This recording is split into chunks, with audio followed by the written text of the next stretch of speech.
Estou expondo já há 3 semanas 7 cartas às igrejas da Ásia. E todo o livro é dedicado a 7 igrejas, né? João ele escreveu essa carta na ilha, em Patmos, quando ele estava preso por volta do ano 95 depois de Cristo. E é uma carta para todas essas igrejas. Ele tratou de maneira específica dessas igrejas, da sua situação, que cada uma estava passando. Então nós já falamos sobre a igreja de Éfeso. Semana passada nós falamos sobre a igreja de Esmirna. E hoje falaremos sobre a igreja de Pérgamo, do verso 12 ao verso 17. Carta à igreja em Pérgamo. Ao anjo da igreja em Pérgamo escreve: estas coisas diz aquele que tem a espada afiada de 2 gumes. Conheço o lugar em que habitas, onde está o trono de Satanás, e que conserva o meu nome, e não negaste a minha fé. Ainda nos dias de Antipas, minha testemunha, meu fiel, o qual foi morto entre vós, onde Satanás habita. Tenho, todavia, contra ti algumas coisas, pois que tens aí os que sustentam a doutrina de Balaão, o qual ensinava a Balaque a armar ciladas diante dos filhos de Israel, para comerem coisas sacrificadas aos ídolos e praticarem a prostituição. Outros sim também tu tens os que, da mesma forma, sustentam a doutrina dos nicolaítas. Portanto, arrepende-te, e se não venho a ti, sem demora, e contra eles pelejarei com a espada da minha boca. Quem tem ouvidos, ouça o que o Espírito diz às igrejas. Ao vencedor dar-lhe-ei o maná escondido, bem como lhe darei uma pedrinha branca, e sobre essa pedrinha escrito o nome novo, o qual ninguém conhece, exceto aquele que o recebe. Vamos orar mais uma vez? Feche seus olhos. Deus, nós queremos pedir ao Senhor que fale conosco essa noite. Que a Tua palavra seja clara, que a Sua palavra seja, Deus, efetiva no nosso coração. Tira de nós toda a distração, tudo aquilo que pode, Deus, roubar a Tua palavra de nós, mas que ela possa ser lançada em cada um e trazer, Deus, fruto em nossas vidas. Em nome de Jesus. Amém. Queridos, a igreja de Pérgamo, a cidade de Pérgamo, ela ficava a um pouco mais de 100 quilômetros da cidade de Esmirna. É uma cidade extremamente conhecida e importante para a Ásia. A cidade de Pérgamo era um centro cultural, era um centro político, um centro religioso. Nós veremos isso de maneira mais detalhada ao longo da exposição. E a cidade de Pérgamo, ela tem uma marca na história interessante. E havia em Alexandria, no Egito, havia a maior biblioteca do mundo naquele tempo. Era a maior biblioteca do mundo. Então, começou a haver essa disputa das cidades que se desenvolviam numa parte do império, no lado ali seleucida, e a briga com aqueles que estavam do lado do Ptolomeu, que era mais voltado para o Egito. Então, por volta do ano 200, o rei que governava aquela região, ele teve uma ideia. Ele falou: eu vou criar a maior biblioteca do mundo. E para fazer isso, ele tirou um bibliotecário da cidade de Alexandria. E todo o papel que era naquele período era feito da planta que tinha ali no Egito, o pergaminho não, queridos, a cabeça falhou aqui agora. Os rolos de papiro eram feitos todos no Egito, e o Egito detinha essa matéria-prima. E como o Egito ficou chateado com isso, eles cortaram, não deixaram que fosse levado papiro para ser fabricado livros ali, e ele proibiu esse transporte. Então, tiveram a ideia de fabricar um novo material para escrever, que era feito de couro. E por conta disso, a cidade de Pérgamo começou a produzir esse material e deram o nome de pergaminho. Por isso, os pergaminhos eles foram desenvolvidos na cidade de Pérgamo. Ou seja, ali se tornou a segunda maior biblioteca do mundo, com mais de 200 mil títulos. E aquela cidade se aflorava como uma cidade, um centro cultural, um centro intelectual, de muito estudo, de muito livro, de muita coisa importante para aquela época. E a igreja situada na cidade de Pérgamo recebe uma carta de Cristo, escrevendo aquela carta para tratar de algumas questões da igreja.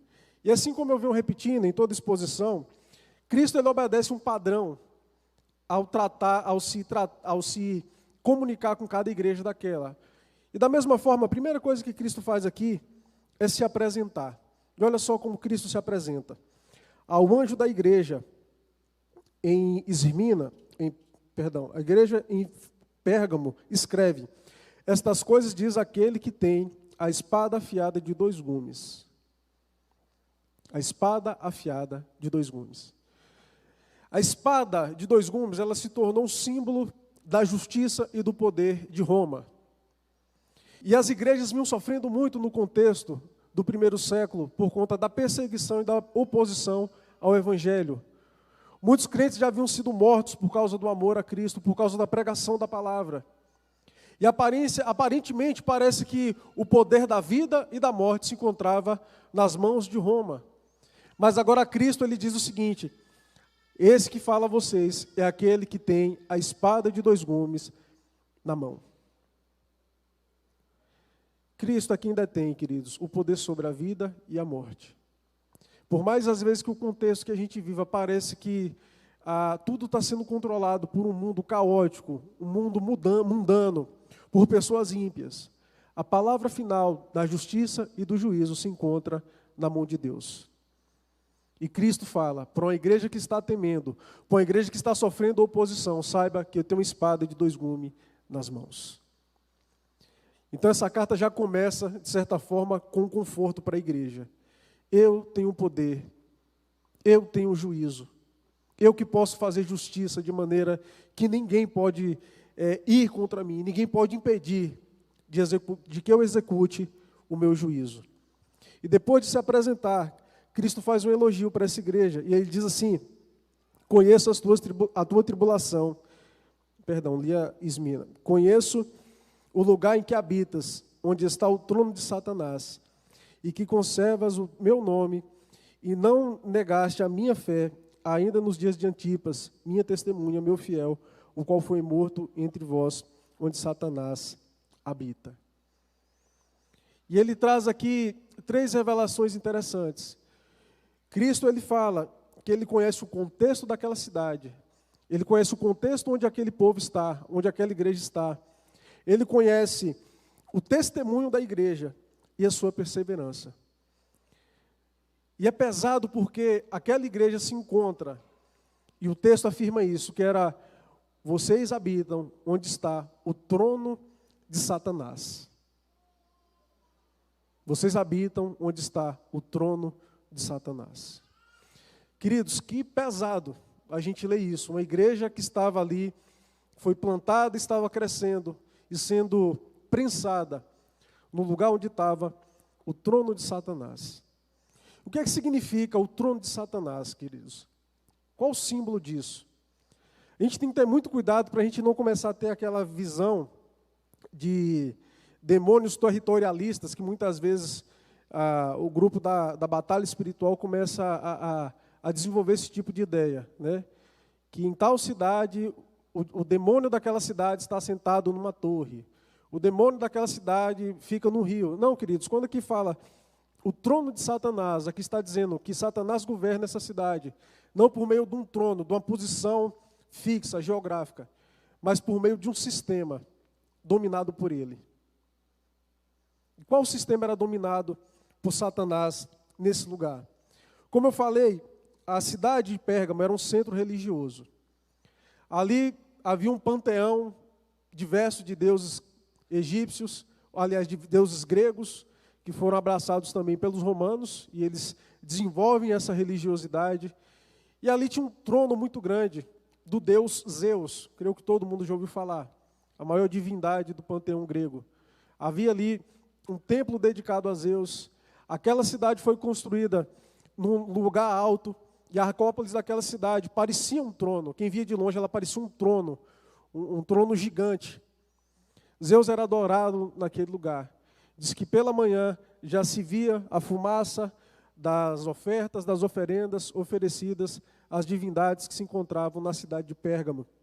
Ali também tinha um templo da deusa Atenas, do deus Dionísio e também o deus Asclépio.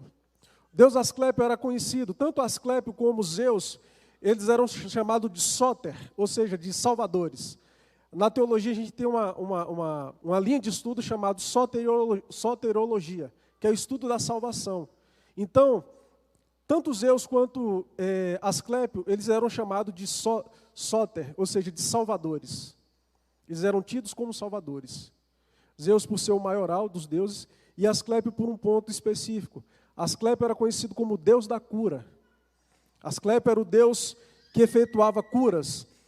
E por conta disso, ali era um centro, era quase que um centro médico, a cidade de Pérgamo.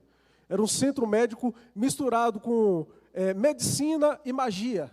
Era um negócio bem misturado.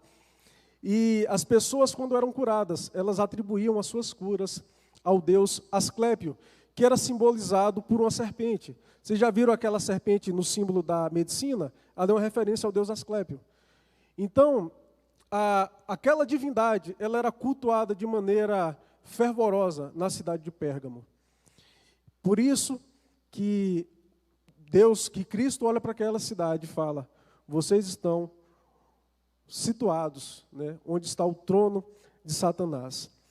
E diferente da cidade de Esmirna, que foi a primeira cidade a construir um templo dedicado ao deus ao imperador Tibério, em Pérgamo foi instituído o culto ao imperador, só que aqui era diferente. Os imperadores, eles primeiramente começaram a ser cultuados, os imperadores que morreram. Mas chegou um momento que os imperadores passaram a ser cultuados em vida. E em Pérgamo, os imperadores eram cultuados ainda em vida. Gente, olha o contexto. Agora você imagina uma igreja que está situada num lugar onde quando Cristo cura alguém da comunidade, aquela cura não pode ser atribuída a Cristo, porque o Deus daquela cidade não é Cristo. Cristo é um opositor, é um Deus de um povo rebelde, é o Deus de um povo que não se sujeita a Roma, é um Deus que não olha para o imperador como um Deus, é um povo que não se sujeita não querem fazer parte da vida romana, e por isso os crentes daquele lugar, eles eram perseguidos. A cura não foi Cristo, foi de Asclépio. Para que se prenderem nesse livro de vocês, se nós temos uma biblioteca aqui com tantos mil títulos, tantas obras? Por que é que vocês vão se sujeitar a esse Deus de vocês se nós temos Zeus aqui? E os crentes, quando eles se recusavam a viver no contexto onde a cultura ela fomentava esse tipo de vida, onde você pode misturar esse sincretismo de religião, você mistura uma religião com a outra. Todo mundo fazia isso, gente. Todo mundo que adorava um Deus falava: não, meu Deus é tal, mas é para cultuar o imperador? Tá bom, então vamos lá, vamos cultuar. Mas os cristãos eram os únicos que não se curvavam. Os cristãos, eles não aceitavam isso. E o texto diz que um homem chamado Antipas foi morto naquela igreja por não vender a sua fé. Aquela igreja produziu um mártir.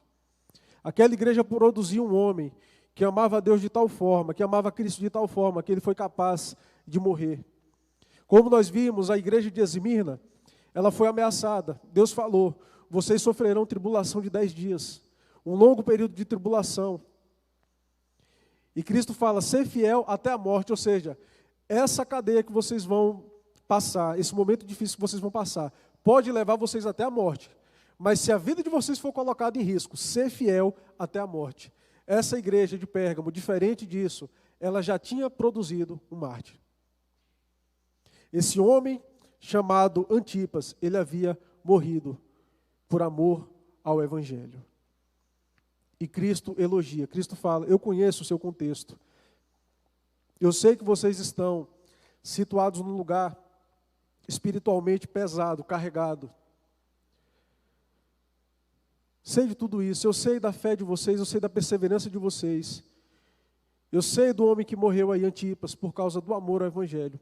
E esse é o primeiro elogio. Esses são os elogios que Cristo faz àquela igreja. Mas como sempre, queridos, Deus ele nunca deixa de olhar para a nossa vida, para os nossos pecados, porque algumas coisas estão boas. Se a gente às vezes pensa que Cristo olha para nós com compaixão, porque outras áreas da nossa vida estão beleza, Cristo não faz isso. O olhar de Deus é um olhar santo. Ele enxerga os nossos pecados. E por amor ele trata, ele aponta. Então, a partir do verso 14, Cristo faz uma acusação à igreja em Pérgamo. Olha só. Tenho, todavia, contra ti algumas coisas, pois que tens aí os que sustentam a doutrina de Balaão, o qual ensinava a Balaque a armar ciladas diante dos filhos de Israel, para comerem coisas sacrificadas aos ídolos e praticarem prostituição. Balaque era o rei de Moabe. E em Números a gente encontra essa história. Balaque ele queria amaldiçoar o povo de Deus. E Balaque resolveu chamar um profeta pagão chamado Balaão. Contratou Balaão, falou: Balaão, eu quero que você amaldiçoe o povo de Israel. E todas as vezes que Balaão subia para amaldiçoar, Deus não deixava. E ele pronunciava bênçãos ao povo de Deus. E Balaque começou a ficar com raiva. E no último momento, essa história a maioria lembra, é quando a burra de Balaão empaca. E conversa com Balaão: você não está vendo que tem um anjo com a espada na minha frente? Que não quer que você vá fazer isso. E mais uma vez a Balaão sobe e abençoa. E chega um momento em que Balaque fica chateado. E Balaão, essa é a conclusão que a gente chega por conta de outros textos. Balaão teve uma estratégia sagaz. Falou: é o seguinte, Balaque, eu não posso amaldiçoar um povo que Deus abençoou. Mas você pode ter uma segunda estratégia. Balaque, pega as suas mulheres mais bonitas do reino. Pega as mulheres mais belas e começam a colocar elas para desfilarem para o povo de Israel. Estou passando aqui, resolvendo umas coisas. Você vai vendo o que vai acontecer. Essas mulheres começaram a encantar o povo de Israel, os homens de Israel. Aqueles homens começaram a ser seduzidos pelas mulheres que Balaque enviava. E aí o que aconteceu? O famoso casamento misto. O povo de Israel começou a se casar com as mulheres que Balaque enviava, as moabitas. Logo, logo, aqueles homens começaram a cultuar os deuses estranhos e começaram a se envolver com todo tipo de contaminação religiosa, prostituições cultuais, embriaguez. E o povo de Deus começou a se perder nesse caminho. E Balaque falou: a única pessoa que pode destruir o povo de Israel é a ira do próprio Deus deles. Então, se o povo se desviar, você pode ter certeza que no dia que você guerrear contra esse povo, o próprio Deus deles dará a vitória a você. E o texto diz que ali em Pérgamo estavam aqueles que defendiam a doutrina de Balaão. A pergunta é: será que existia ali descendentes, pessoas que estavam ligadas? Balaão criou algum tipo de religião? Não. A continuação do texto deixa isso mais claro. Olha só o verso 15.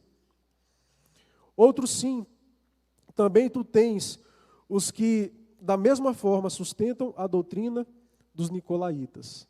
Lembra que a gente falou dos nicolaítas na igreja de Éfeso? Não existe, queridos, uma precisão para se dizer quem eram os nicolaítas. Mas tudo indica que eram homens que pregavam uma vida dissoluta por conta do gnosticismo da época. Eles diziam o seguinte: o corpo é material, esse corpo não tem interesse para Deus. Deus não se importa com isso. Vocês podem pecar, vocês podem se envolver com o culto ao imperador, vocês podem se envolver comendo comidas sacrificadas, vocês podem se prostituir nas festas que Roma oferece. Porque, gente, isso não tem problema, isso é besteira. O que importa para Deus é o Espírito está preso nessa matéria que é ruim. E pelo contrário, quando vocês pecam, vocês dão uma oportunidade para que a graça de Deus se manifeste no meio de vocês. Quando vocês pecam, na verdade, vocês estão promovendo o bem, porque a graça de Deus se revela de maneira mais misericordiosa. E é isso o que estava acontecendo na igreja em Pérgamo. A pergunta é, como que uma igreja chamada de fiel, e ao mesmo tempo essa igreja é encontrada em pecado?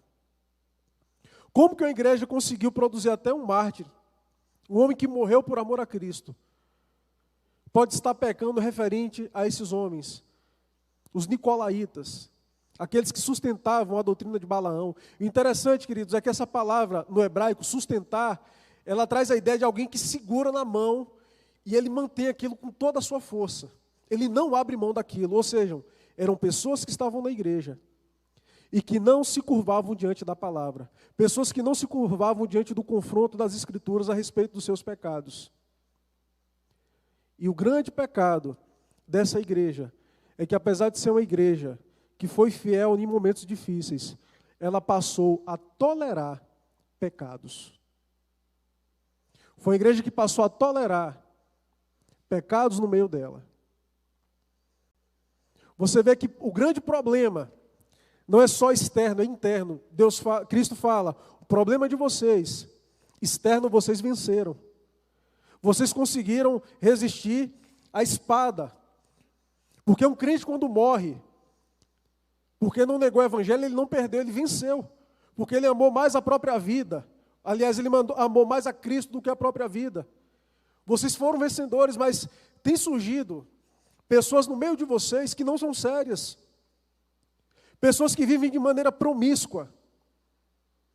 Pessoas que não se importam com a vida de santidade, que relativizam as coisas.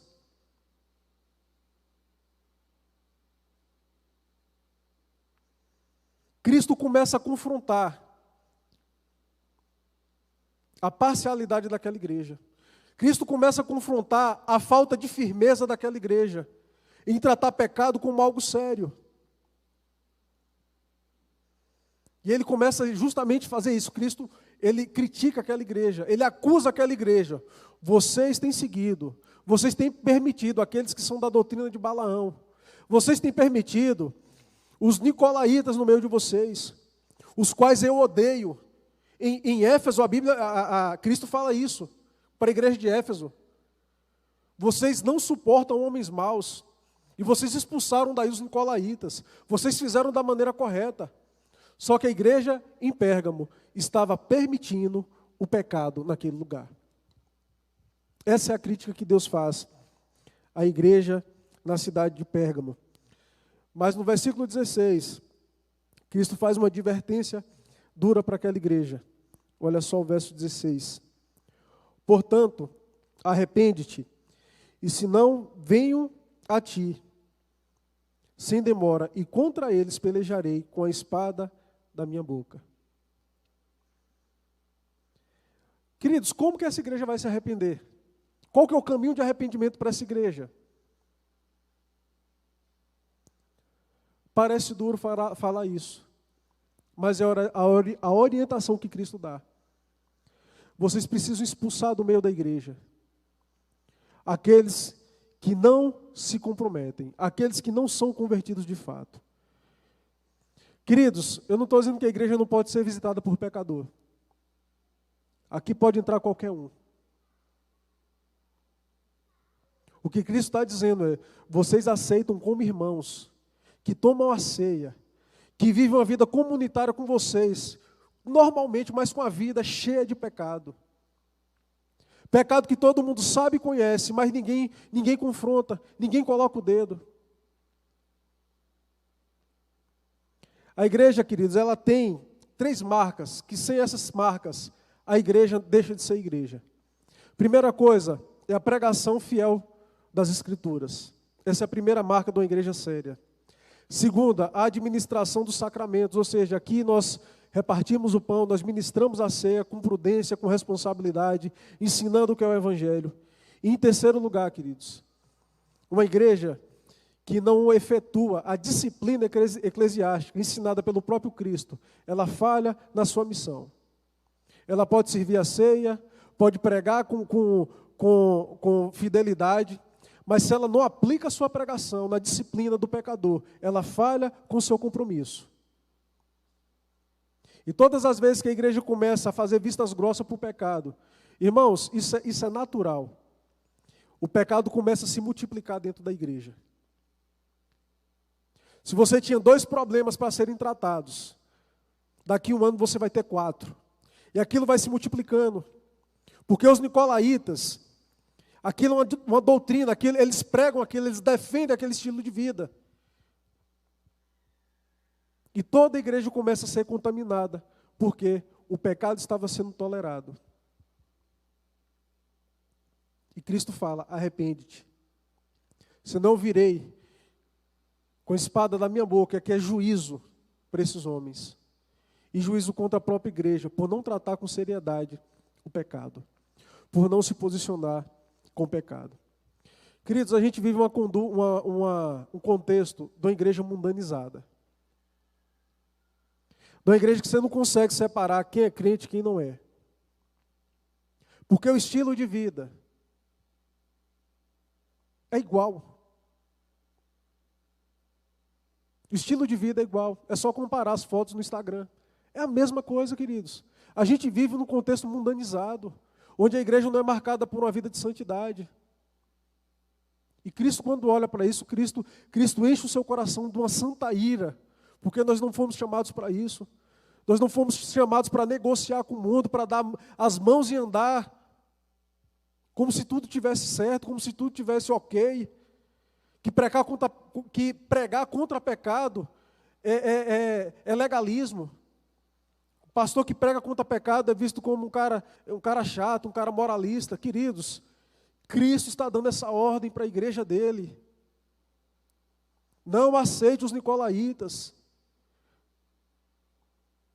Porque eles chegaram, se sentaram, acharam espaço, eles estão contaminando a minha igreja. Uma igreja que já produziu um mártir, uma igreja onde gente já morreu por amor a mim.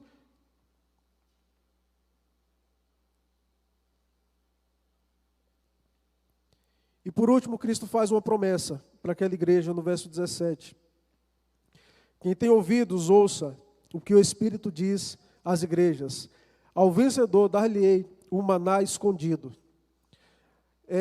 Existe muita especulação que seja esse maná escondido, mas o fato é que, depois que o povo termina a caminhada no deserto, Moisés ele pega o maná e coloca dentro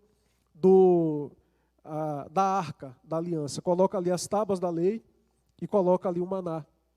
E dizem que na destruição do templo de Jerusalém, na invasão de Nabucodonosor, dizem que Jeremias pegou aquele maná, escondeu dentro de um vaso e ele deu sumiço nesse maná. E as lendas diziam que quando o reino de Israel fosse restaurado, as pessoas iriam encontrar esse vaso com maná. Ou seja, encontrar de novo esse vaso e comer daquele maná era apontar para o retorno do Messias e para a sua vitória. E o maná sempre significou a participação, a união do povo de Deus, debaixo da proteção do Senhor, debaixo do cuidado do Senhor. E não só o maná, mas também, bem como lhe darei uma pedrinha branca. Sobre essa pedrinha escrita um nome novo, o qual ninguém conhece, exceto aquele que a recebe. Essa pedrinha branca também era muito presente na cultura romana. Uma das maneiras que ela era utilizada era quando alguém ia para um tribunal, era julgado, e se essa pessoa fosse inocentada, o juiz pegava uma pedra branca e colocava dentro de um recipiente, mostrando, às vezes era por votação, e havia uma pedra preta que era uma pedra para condenação. Às vezes havia essa forma de se julgar. Mas também uma pedra branca, muitas vezes com o nome, era a senha para se entrar em uma festa romana. De qualquer forma, isso se aplica para a vida cristã. E se de fato as duas coisas procedem, o que Cristo está dizendo é que a pedra branca significa a absolvição, o juízo de Deus sobre a sua igreja, a análise de Deus e a aprovação de Deus a respeito da sua igreja. Mas também, essa pedra branca, que é um acesso a uma festa, vocês terão acesso ao meu reino. Aqueles que permanecerem fiéis. Queridos, eu queria encerrar dizendo que Cristo ama a sua igreja. E Ele chamou a sua igreja para ser santa e pura. E se você, de alguma maneira, tem vivido como os da doutrina de Balaão, como nicolaíta, frequenta a igreja, está aqui todo domingo, mas você vive uma vida de prostituição, uma vida afastada dos caminhos do Senhor, que o único momento que você se sente perto de Deus é quando você vem à igreja. Você precisa se arrepender do seu pecado. Você precisa se inclinar diante de Deus e pedir misericórdia. Porque o juízo de Deus, por mais que demore, ele nunca chega atrasado. Ele cumpre o seu propósito. E o juízo de Deus é feito por meio da sua palavra. Em Apocalipse diz que Cristo, com uma só palavra, derrotará o dragão. Derrotará Satanás. E aqueles que não se posicionam a favor do reino, por meio das suas vidas, ele trabalha contra o reino, ele é um opositor do reino. Não importa se frequenta igreja. Porque os nicolaítas frequentavam a igreja. E nem por isso eles escapariam do juízo de Cristo. E eu queria te convidar nesse momento a fechar os seus olhos, a orar.